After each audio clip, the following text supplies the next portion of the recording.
So the full-time whistle's just gone at the G-Tech Community Stadium. Newcastle United have been beaten 3-1 by Brentford, and it's deja vu after the West Ham game. In this video, we'll be discussing the result and where Newcastle go from here, with some big questions over their away form. Let's get into it.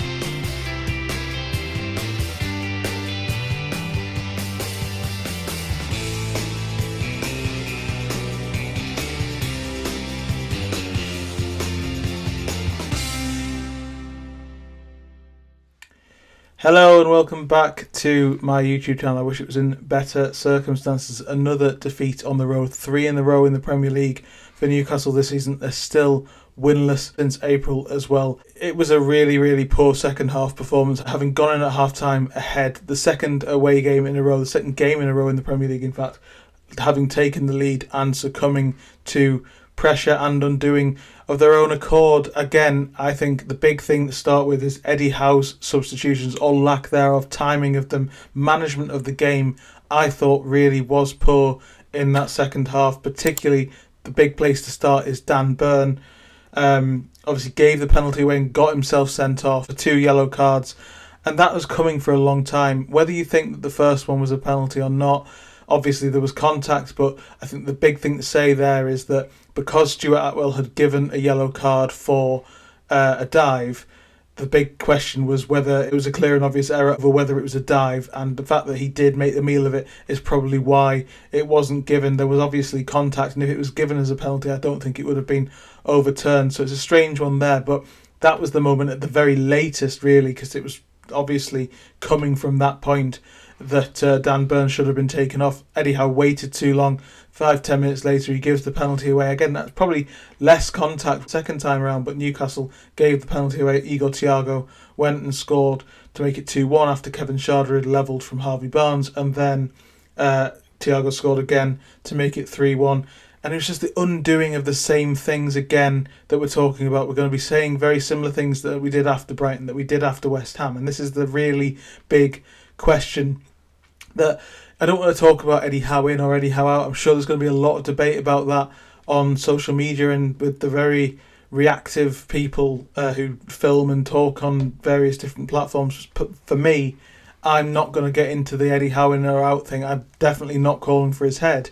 But what I think that the big question's got to be is, why are these things continuously happening? Why did Newcastle look so passive, lack so much dynamism, look so unable to change a game when there's something that the opposition does? When they raise their stakes, Newcastle can't respond. That's been such an issue for so long, and actually it's gone back a couple of years, really. I mean, there's been away games in 2023-24, that's been the case. It was certainly the case for the majority of last season. If you look at the first half of last season, Brentford in December was obviously the catalyst, what's been seen as a positive thing, but it was the nadir of last season, and it wasn't any better in the second half today.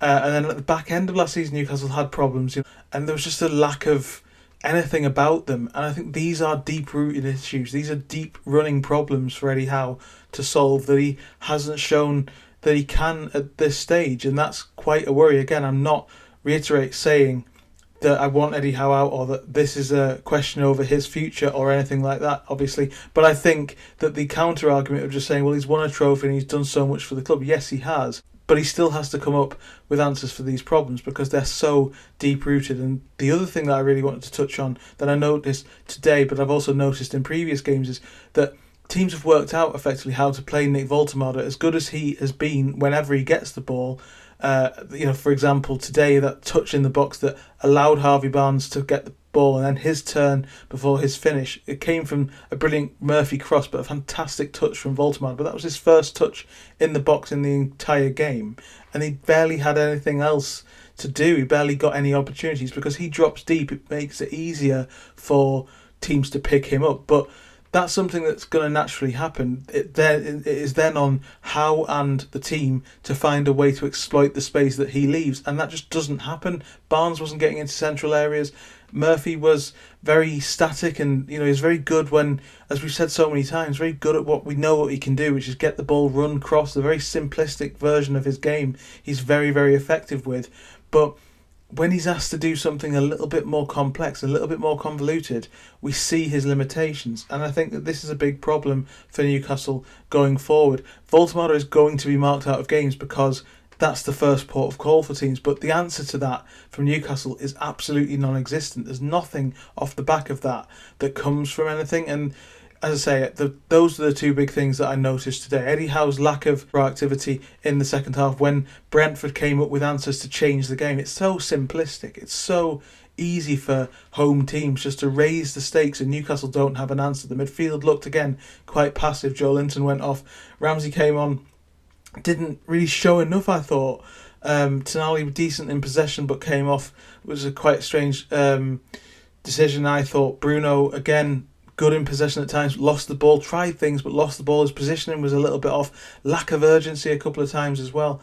Just a general malaise in the club and in the team away from home. And yes, you can talk about European football. They're just prepping and recovering in training. They're not doing any actual real training sessions. They're not. There's no time to really take a breather.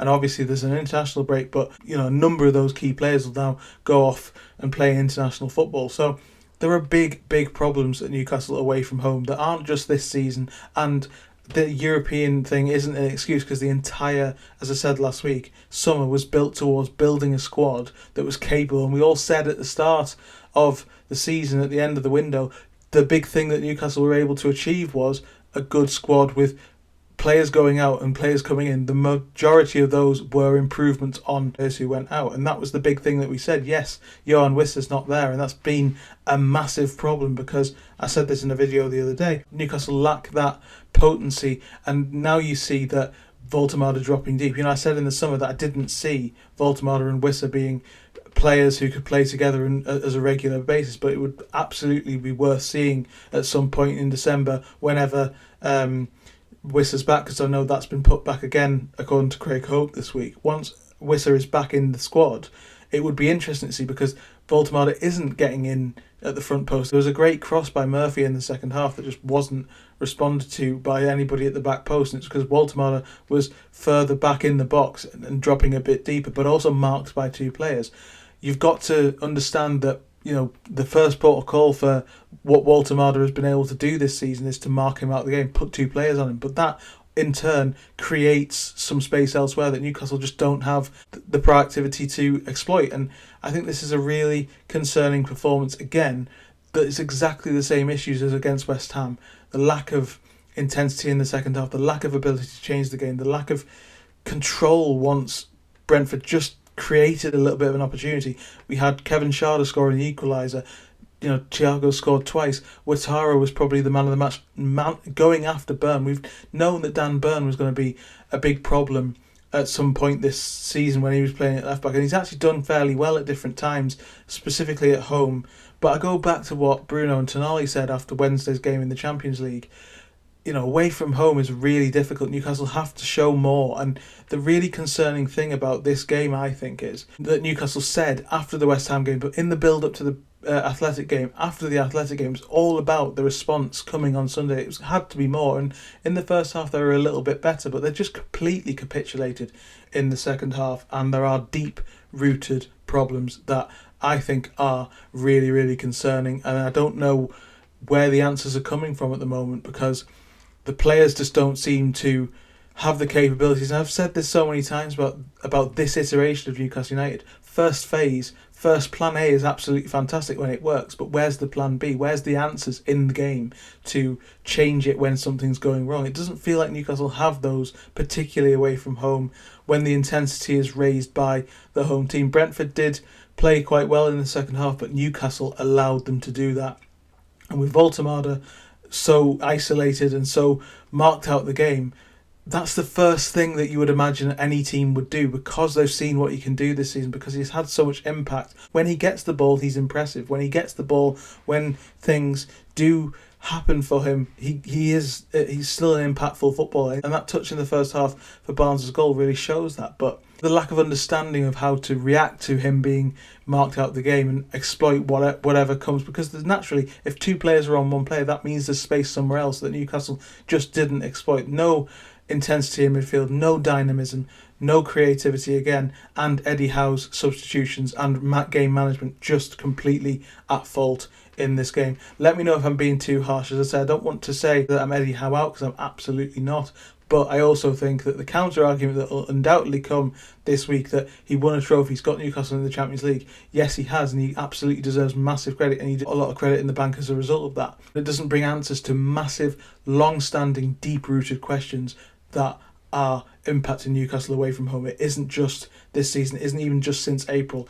These problems have been really seriously there for a good couple of years now, and it just doesn't seem to be getting any better. Let me know what you think in the comment section below. Thanks so much for joining me. Like, share and subscribe as well, and I'll see you for the next video. Cheers.